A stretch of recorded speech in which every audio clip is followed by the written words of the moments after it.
স্বার্থপর এই দুনিয়া, খোদার কসম কারোর জন্য থামে না, বড় স্বার্থপর এটা।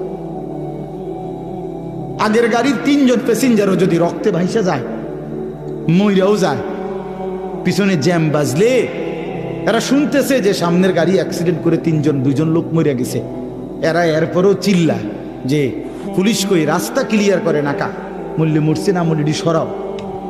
কারো হাতে সময় নাই।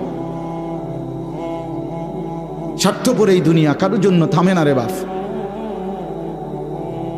হ্যাঁ, যেদিন বাপের জানাজা পড়ে, যেদিন বাপের লাশ কবরে দাফন করে, সেদিনও বংশধর সন্তান ছেলে মেয়ে ঘন্টাখানিক 2-4 ঘন্টা কাইন্দা কাটটা হইলো, রাতের বেলা ঠিকই ভাত খায়। হ্যাঁ, খায় না? পাশের ঘর থেকে খানা আনে, আবার ওরা ঠিকই খায়। স্বার্থপর দুনিয়া যে, থামে না রে ভাই, থামে না দুনিয়া। ওই জন্য আমাদের কারোর জন্য থামবে না। তুমি আমি মরে গেলে শেষ।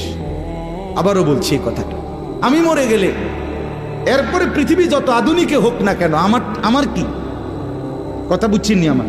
আমি মরার পরে যদি সবার ঘর স্বর্ণের বাড়ি হয়ে যায়, তো আমার লাভ হইল কি?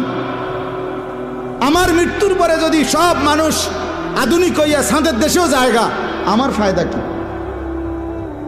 আমি তো নাই, আমি তো মরে গেলাম। যে কবরে চলে গেল সে কি আর ফিরে আসবে?